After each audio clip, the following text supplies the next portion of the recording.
Hello and a very warm welcome to a brand new episode of World's Panorama, the only show that gives you news from across the globe in the most concise, direct and unbiased reports. I'm Sana Khan. Before we get you detailed reports, here's a look at the top stories this week.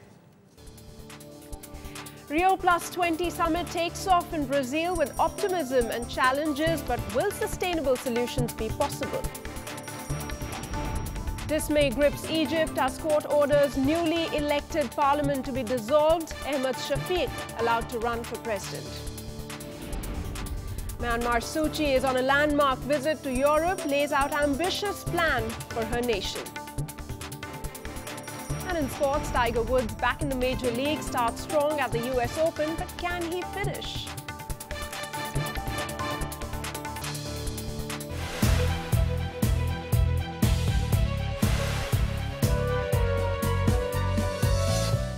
This week, we focus on the UN Conference on Sustainable Development, or the Rio Plus 20 Earth Summit. 20 years after the first Earth Summit, a renewed bid to rally the world behind a common environmental blueprint opened Wednesday in Rio de Janeiro. Around 115 leaders are expected to attend the main event itself on the June 20th to 22nd, but a series of conferences grouping businesses, environmental groups and non-governmental organizations are being held in advance. World Panorama takes a look at how even 20 years later, there's still much to debate at the Green Summit. We will be discussing the Earth Summit, the agenda, the sticky points, and more importantly, can we expect a breakthrough, a big breakthrough that the world is hoping would be possible. And for that, I'm pleased to welcome Ms. Urmi Goswami. She's a special correspondent with the Economic Times. But before we go to her and ask her those questions, here's a look at this report.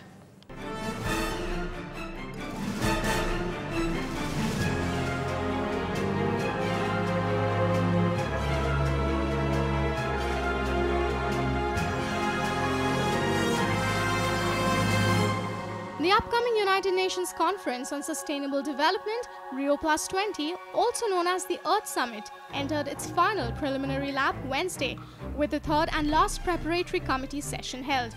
Nearly 180 countries sent delegates to the June 13 to 15 talks at Rio Centro to determine the goals and objectives that will be presented to the heads of state and government attending the summit from June 20th to 22nd. The people in Africa, Asia and South America which did not participate on the First World's development can now take part on it through social inclusion. The process would expand the country's opportunities. It is possible to make a country grow respecting the environment. Marking the opening of the summit, Rio Plus 20 Secretary General Shah Zukang also held a news conference to talk about the goals and expectations for the Environmental Forum. Foremost, member states are expected to launch a process for establishing sustainable development goals, SDGs for short. This will be one of the main outcomes of the conference, and we can all be proud of it. According to reports, the biggest divergences lie in 4 areas. They include action on climate change, protecting the oceans, achieving food security, and whether sustainable development goals should replace the Millennium Development Goals when these objectives expire in 2015. The UN has not ruled out the possibility of intense negotiations, continuing right up to the Leaders' Summit that will be attended by French President François Hollande and Chinese Premier Wen Jiabao, among others. The UN Summit is billed as the most important environmental gathering in a generation, marking 20 years since the 1992 Rio Earth Summit, which generated landmark deals on climate. The conference is expected to attract participants from governments, companies, and environmental and lobby groups in an attempt to set new goals across 7 core themes, including food security, water, and energy. All right, Ms. Goswami, by now our viewers would have had some idea as to what the Rio Plus 20 is all about, but why don't you tell us that what the world leaders will actually be looking, aiming to achieve there? Well, technically they should be looking at an ambitious declaration on ways to make the economy more sustainable. Okay. But what you will have actually is nothing of that sort. As your report itself said, that there are lots of sticky points. So what you will have is a renewed political commitment to work towards a sustainable future. Okay. That is what you can expect. Now, Ms. Goswami, before the actual conference takes place, that is the 20th onwards, what can one expect in terms of sustainable development? Because that's really what this Earth Summit is all about. Well, ahead of the conference, they're going to negotiate a text.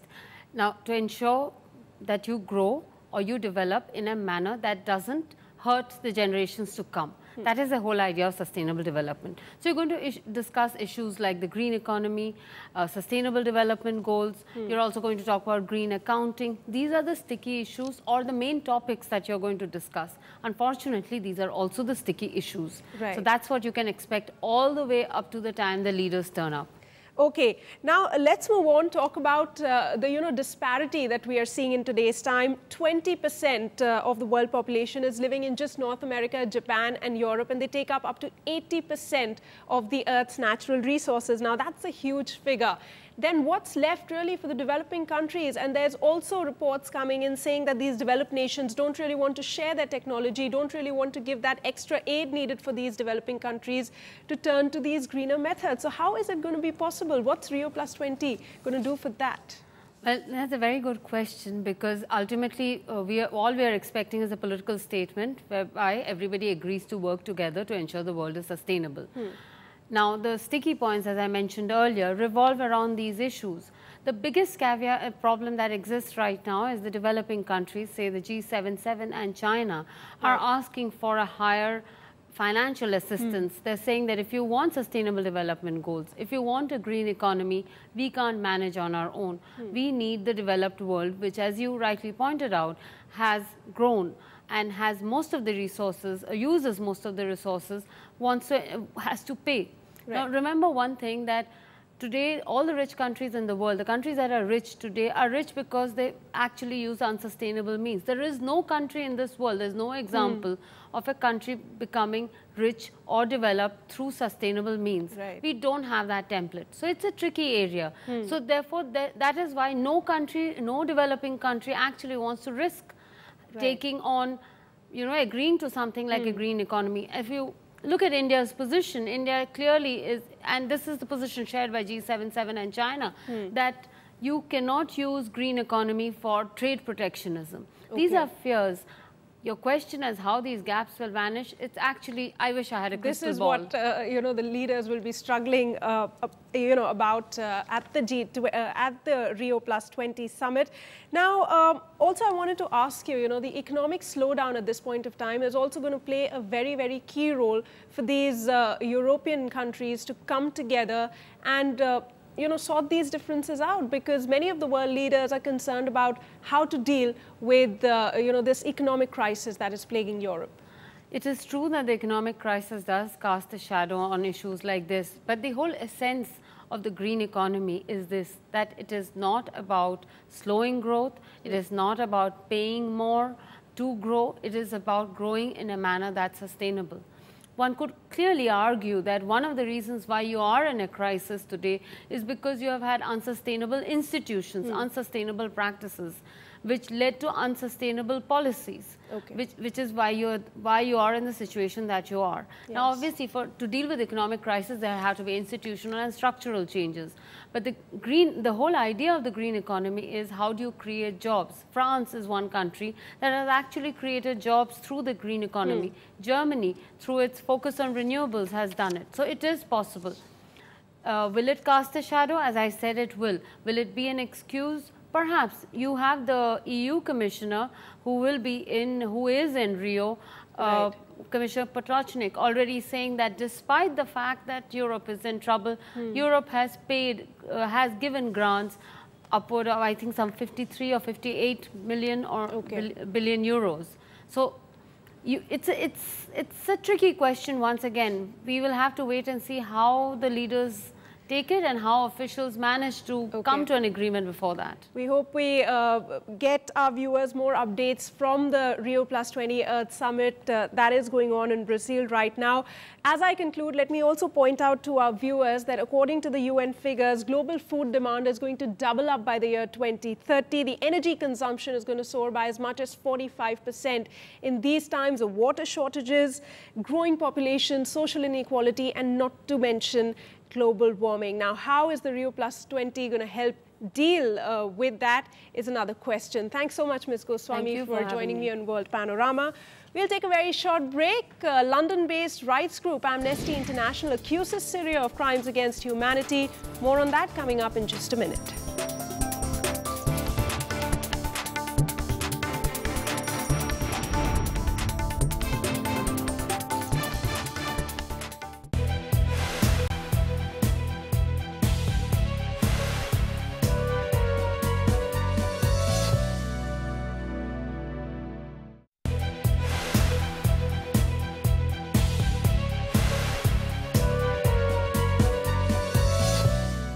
Thanks for staying with us. The runoff to become Egypt's first freely elected president is shaping up as a contest between two of the most powerful and polarizing forces in Egyptian society: political Islam or the leadership of the past. The election that commenced Wednesday is the last stage in a messy transition to democracy overseen by generals who took control after Mubarak was driven out and have pledged to hand power to a new president by July 1st.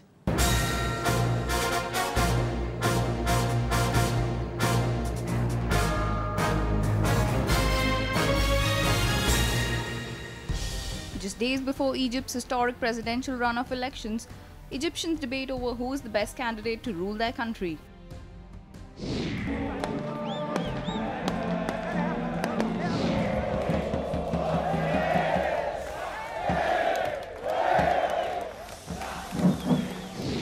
The runoff election pits Ahmed Shafiq, a former Air Force general who was Mubarak's last prime minister, against the Muslim Brotherhood's candidate Mohammed Morsi in a stiff competition. They do not have the people's interests at heart, nor do the needs of the voter matter to them. The Brotherhood seeks power, even if it means through the foulest means. And there are those who stand in the way of the path forwards and who seek to find time for themselves so they can plot and plan against this revolution. Meanwhile, the US made it clear that it expects Egypt's military authorities to fully transfer power to a democratically elected civilian government. We expect that this weekend's presidential election will be held in an atmosphere that is conducive to it being peaceful, fair, and free. And in keeping with the commitments that the Supreme Council of the Armed Forces made to the Egyptian people, we expect to see a full transfer of power to a democratically elected civilian government. The parliamentary vote earlier this year had swept long-repressed Islamists into a commanding position in the legislature, a feat that Muslim Brotherhood had aimed to repeat with their candidate in Saturday and Sunday's presidential vote. In a further setback for the Islamists, the Supreme Constitutional Court ruled that Mubarak's last Prime Minister, Ahmed Shafiq, could stay in the presidential race against the Brotherhood's Mohammed Morsi. London-based rights group Amnesty International charged the Syrian government for crimes against humanity in its latest report. The charity interviewed people in 23 towns and villages across Syria and concluded that Syrian government forces and militia were guilty of grave human rights violations and serious violations of international humanitarian law amounting to crimes against humanity and war crimes. Here's a report.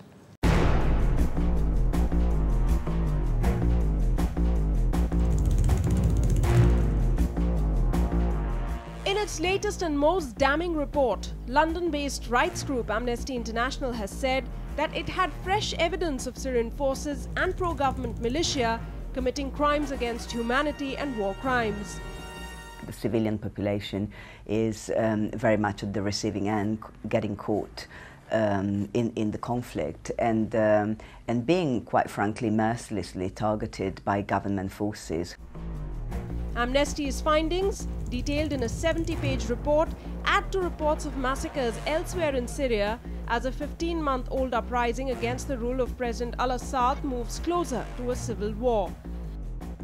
Wherever I went, in every town, in every village, there was a very similar pattern, i.e. Soldiers who went in very large numbers for very short but very brutal incursions, where they extrajudicially executed young men, burned down their homes. Meanwhile, US Secretary of State Hillary Clinton joined rights groups calling on Russia to cease transfer of arms to Syria in a bid to end the country's escalating violence. We believe that the situation is spiraling towards civil war, and it's now time for everyone in the international community, including Russia, and all Security Council members, to speak to Assad with a unified voice. Violence continued to rock Syria even on Thursday as 9 civilians and 2 rebels were killed in violence across the country, while car bombs exploded in capital Damascus and the northwest city of Idlib. According to Syrian Observatory for Human Rights, well over 14,000 people have been killed in the 15-month revolt in Syria, majority of them civilians.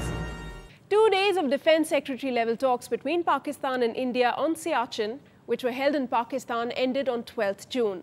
Although leaders have discussed the issue during 13 different meetings before, the Indian and Pakistani defense secretaries have not been able to resolve this issue of the military standoff on the Siachen glacier. The current round of talks ended with a promise to meet one more time to discuss this issue further.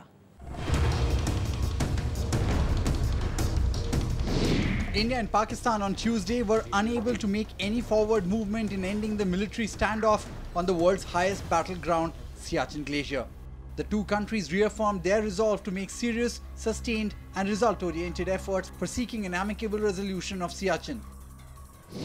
It was agreed to continue the dialogue on Siachen in keeping with the desires of the leaders of both countries for early resolution of all outstanding issues.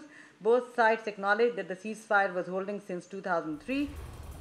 The joint statement said that talks between India and Pakistan's defense secretaries, the highest civil servants at their respective ministries, had been held in a cordial and friendly atmosphere. We are very happy, and in fact we had a very fruitful discussion and we have moved forward. The nuclear rivals have kept a ceasefire on the Himalayan glacier since 2003. In April, Pakistan's Army Chief of Staff General Ashfaq Kayani called for a negotiated solution and said that the glacier should be demilitarized. The next round of talks on Siachen is expected to be held in New Delhi on mutually convenient dates. Tom Cruise is back with his all-new rock star look for his latest flick, Rock of Ages. Stay with us for more on that and much more.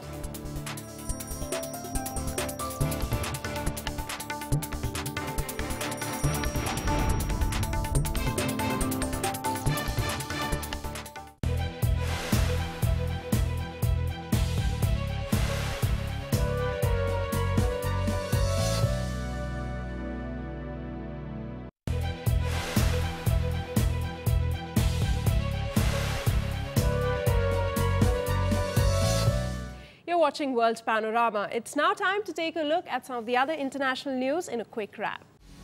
A Tunisian military court sentenced former President Zine Al Abidine Ben Ali in absentia to life in prison for his role in the deaths of protesters in several towns during last year's uprising that pushed him from power. The ruling handed down late Wednesday was the second in the same day by a military court against Ben Ali. Ben Ali and his wife fled the country in mid-January 2011 and are living in Saudi Arabia. He has also been convicted in civilian courts in other cases. The latest sentence is the most severe to be handed down against him. Serial bomb blast rocked several cities across Iraq, killing at least 70 people and injuring over 200 on Wednesday. The attacks, apparently targeting the Shiite pilgrims who were celebrating a religious festival across the country, is one of the deadliest days since the US withdrew its troops in December. The explosions that hit 9 cities in the country is suspected to be the work of Sunni insurgents. Almost a quarter of a century since she last set foot in Europe, the Burmese pro-democracy icon Aung San Suu Kyi kicked off a 5-country tour in Switzerland on Thursday, welcoming the international community's efforts to strengthen reform in her homeland. The 66-year-old former political prisoner, kept under house arrest for 15 of the last 22 years, addressed the International Labour Organization in Geneva, her first engagement in a whirlwind tour certain to elevate further her status as international political celebrity. Afghan President Hamid Karzai said it is certain it will complete a transition to handling its own security next year ahead of the withdrawal of international forces in 2014. He was speaking at a one-day conference in Kabul, where officials were discussing the future of Afghanistan after foreign troops withdrew in 2014. Time now for all the very latest news from the world of movies and lifestyle. Here's our entertainment wrap.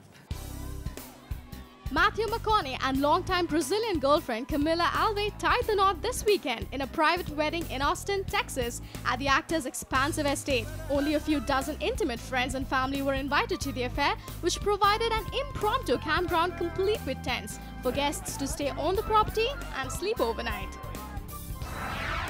Tom Cruise, known more for his dramatic and stuntman roles, takes a hilarious turn as rock god Stacey Jacks in the musical-turned film Rock of Ages, which had its European premiere before screaming audiences on Sunday. The Mission Impossible star looks almost unrecognizable, sporting leather trousers, long hair, fur and sunglasses for the unusual role. Based on the Broadway musical of the same name, Rock of Ages lovingly spoofs the hard rock and metal era of the 1980s.